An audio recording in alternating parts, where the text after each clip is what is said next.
Welcome to Mike's Mechanics. Today we're working on a Brute Force 300. This is a Kawasaki. The engine's a Kymco.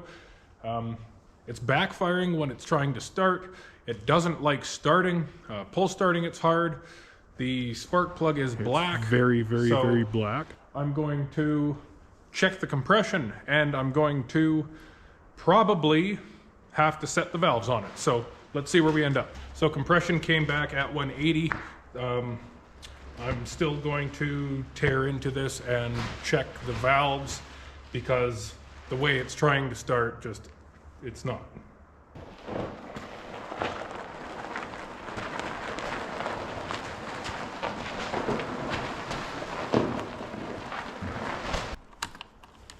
When you go to start it, if you try to start it with the choke,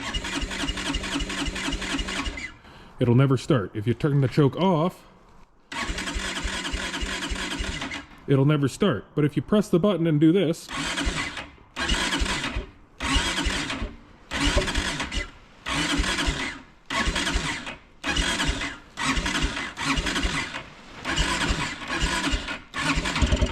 yeah, eventually it'll start. But it won't ever start with the choke on. It will only start if you play with the button like that. So I think what is going on is one of my valves is tight. I think it's an intake valve. Listen. I don't know if you can hear that high pitch. It almost sounds like a leak. And I've been working on these long enough to know what sounds normal and what doesn't. I think what might be happening is the intake valve is getting held open just a tiny bit. And we're getting some backflow into the air filter, or the intake tube anyway. So it's just causing a pressure differential and causing a squeak. I think that's what's happening. It doesn't go away when it gets warm. It does run better when it's warm, but it doesn't run perfect. So what I think our fix is going to be set the valves. To set the valves, you got to pull a bunch of plastic off here.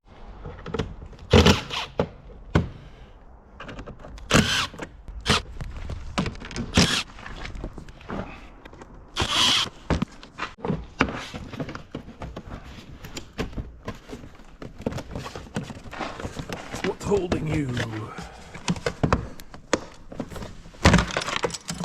Ice. It was frozen in there. Okay, gas tank next. Well, it looks like someone's been here. The nut's missing on one of the gas tank hold downs, and that one was loose. Lots of screws and clips on this thing. So the easiest way to deal with this type of rivet, push lock nut, is just with a pair of side cutters. You just come in underneath and it'll pull that thing out for you, and you can pull them out super easy. It's the only way I've done these in the last, oh wow, I've been working on these a while, last 8 years. We're slowly digging our way to the valve cover here. There's lots of stuff in the way. 10 mil nuts in behind those.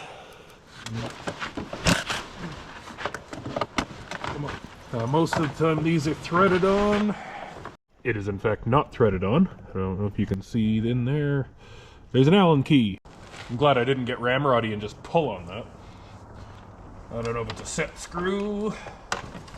Out of the way, that pulls off, so that screws right into the shaft. Awesome. Now this can get out of the way. I got these nuts and bolts, and then this side cover is probably going to come off, and then I can get the gas tank off. Bunch more screws, and push clip at the bottom here I didn't see.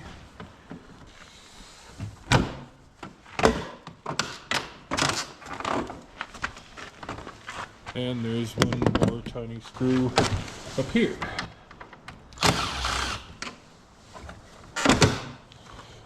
Okay, I see part of an engine.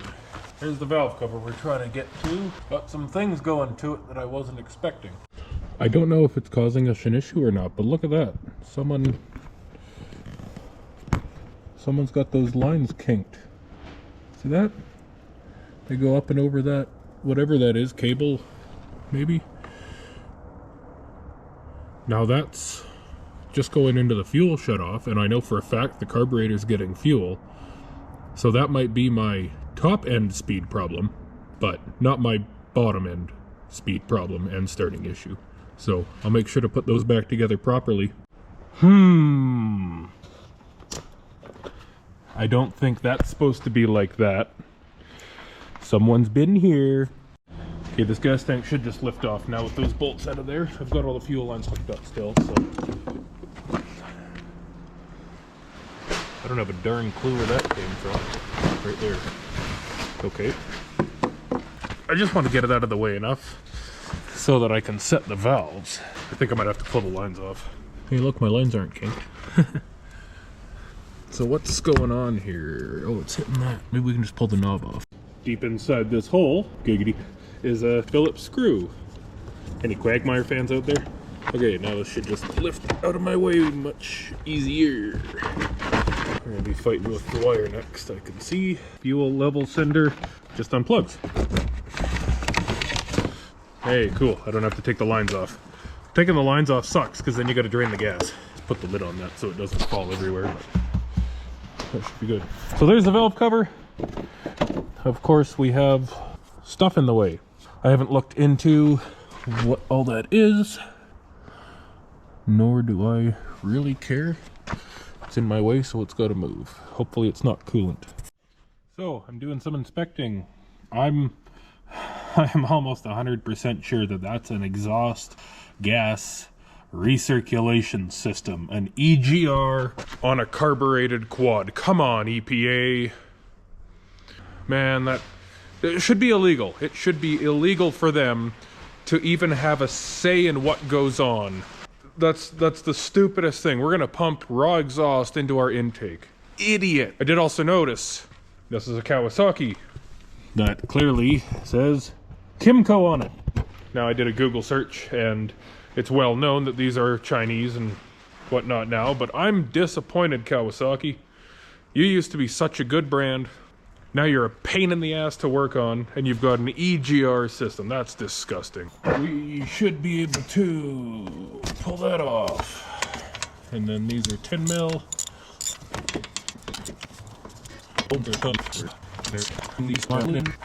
These are acorn nuts that go to the EGR tube, so I'm not going to unbolt it off the top. I think it stays where it is. This isn't awkward at all. So that's the acorn nut I'm talking about on the EGR line. I'm sure you can see there's a casting in the block that goes up to where I'm fidgeting. And if I'm not mistaken, that comes right from the exhaust there. Okay, I got all the bolts out of it. Oh, look at that, it's nice and loose. We just need to disconnect that hose that I can't get my fingers to. There we go.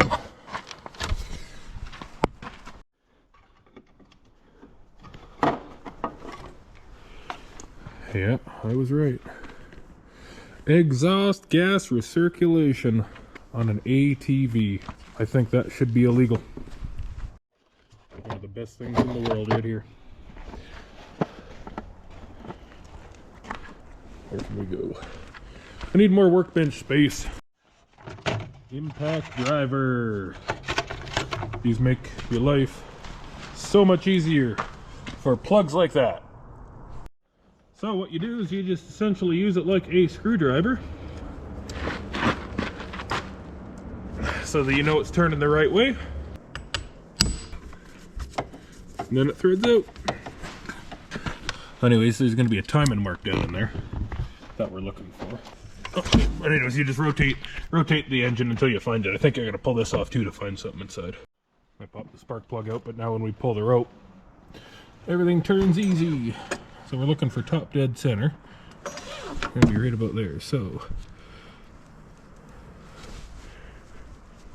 exhaust valve is tight. Not extremely tight, but we'll see what it is on the spec once I get it lined up here. So the spec we're looking for is between 0.08 and 0.1 millimeters. So that's gonna be this guy here. We're gonna use the one I've got all ground up. I did that for motorcycles because you need a special skinny tapered end, and I didn't have that, so I just did this. But same on exhaust and intake, so we're just going to see if that fits in both and set it to that. Okay, so We're hoping that it's tight. Yeah, good. Wow. Cool, I was right. The intake valve is very tight. Oh, and what you're looking for is that little line. You see that just barely in there? It rolled past just ever so barely, but that's the line you're looking for. So intake is tight. Exhaust valve is good, but you can actually feel the difference between the intake and exhaust. Yeah, you can't even get that in there. So that's just going to be an 8mm. We're just going to loosen that off and adjust it. I turned it over again. I got a better angle on that guy, so it's exactly lined up, so nobody in the comments can tell me that it was not done correctly. Anyways, I'm going to recheck that, and you see it's still tight. We're just going to crack that loose.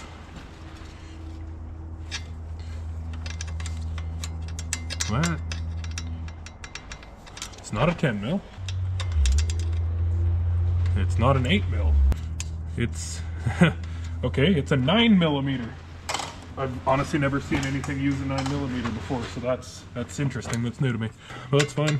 I got a socket, or I got a wrench for it. There's a wrench, Mike. Okay, we're gonna loosen this jam nut. And then to set the valve, you grab the top of it with a pair of pliers. And get it so our little friend can be in there. You usually can use your hand too. Yeah. So you just want that snug so that this doesn't come out. You don't want it loosey-goosey, but you don't want it tight. You want tiny bit of friction on it when you're moving it around, but you don't want any play when you're lifting up. So that valve is now set perfectly. It was in fact tight. It is no longer tight. Double check the exhaust. The exhaust feels fine. Let's hope that fixed the problem. I'm going to put it back together now.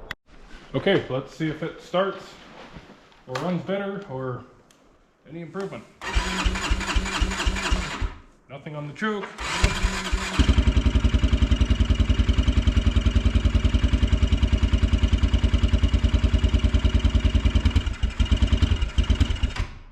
It's ice cold, I'll warm it up.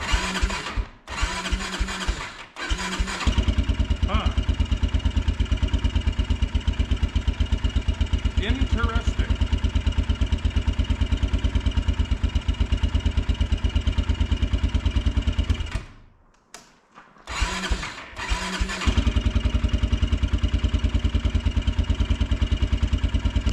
Let it warm up for 5-10 minutes and try it out. So I'm curious of something, because it only likes to start when you let off the start button. I think the voltage is maybe dropping, or low. Low enough that maybe we're losing enough spark that it doesn't want to start.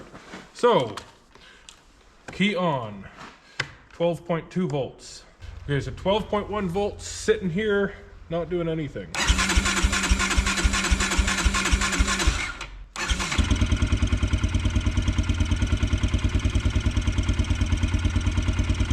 So I suspect that battery might be a little bit low. Let's try something. Okay, this battery charger here, it doesn't work when not plugged in. Are you plugged in? What's going on? There we go. So, when in the right position, this thing doesn't give a shit. This thing's a honey badger. There we go. 10 amps is more reasonable. So, now how do you know it's not working? See that spark? Okay, we're giving it 10 amps. It's taken 6. Let's see if it starts easier. Interesting. It started without me letting the button off.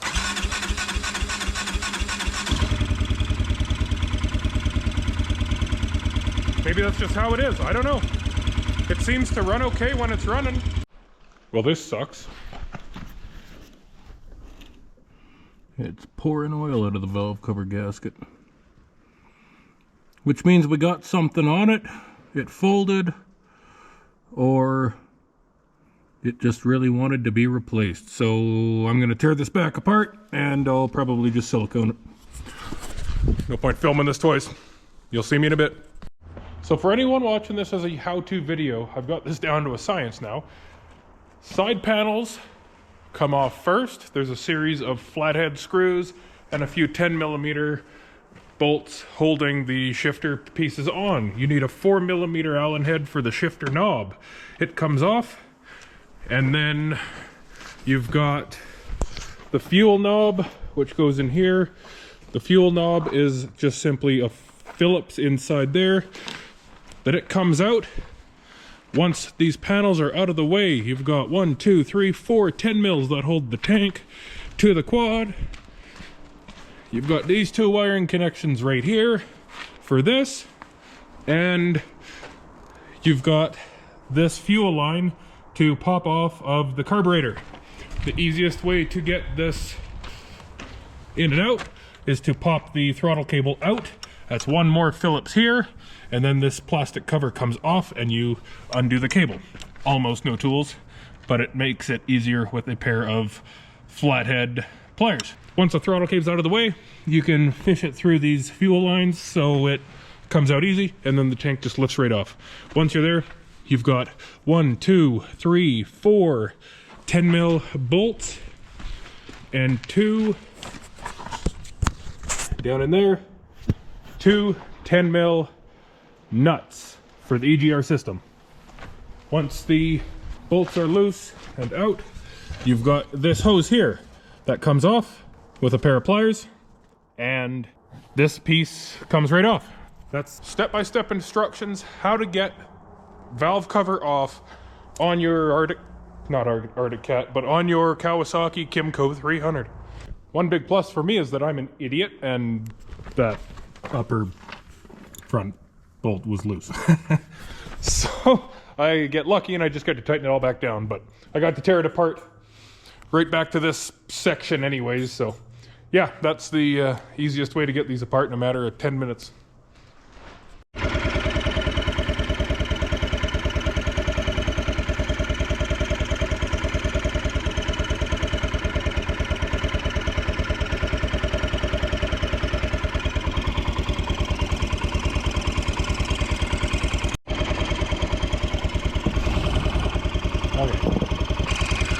Every time I go to say we're good, I get paranoid and think it's leaking, but it was definitely leaking before. It's not now. I'm gonna call it. I need y'all's opinion. If I gave you a quad and it did that, would you call it fixed? I think I would. It's still got that little bit of a chirp at the engine. I don't know what it is, but it sounds like it's coming from down below. It might be clutch related. I've never played with these new Chinese quads. I don't know. I do know it's running.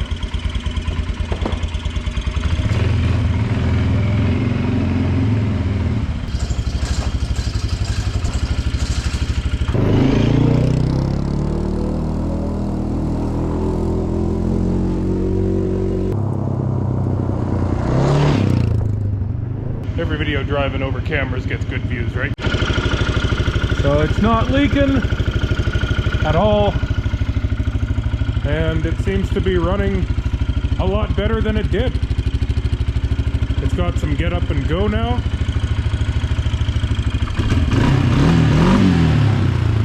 No quad likes it when you just bark on the throttle like that, not with these cheap Chinese carburetors on them. So we are going to call that fixed. It starts. It starts and I don't have to let off the button like I was before, so I don't know if something got a little happier when it warmed up or not, but when it was warm before, it wouldn't start. It would just sit here and spin over and backfire and pop and fart, and I come to realize right now that I didn't record any of that. Sorry. Anyways, all I did to this thing, I changed the spark plug, I cleaned the carburetor, I set the valves, which I believe was the main problem, and now I've test driven it. Let's see if it pull starts easily. That's one thing when these are hot. Oh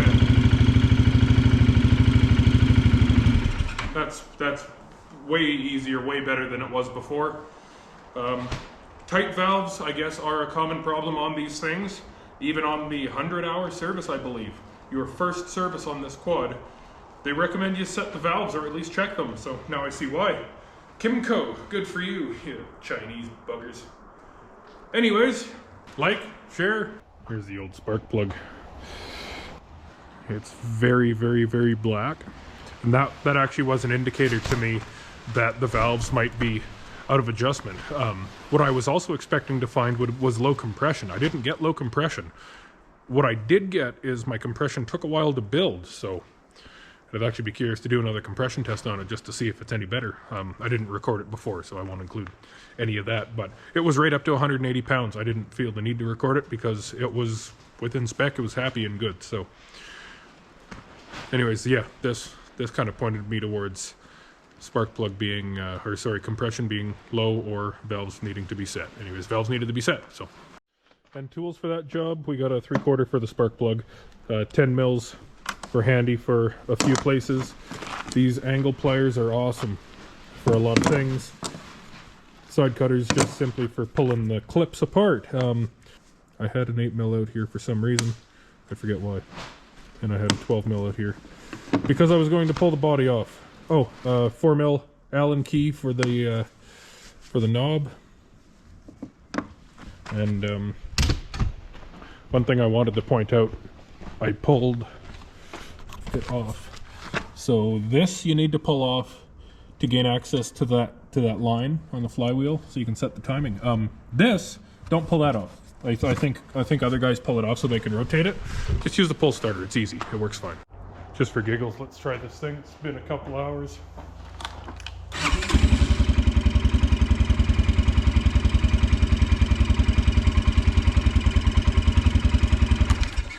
Wow, that's awesome. Cool.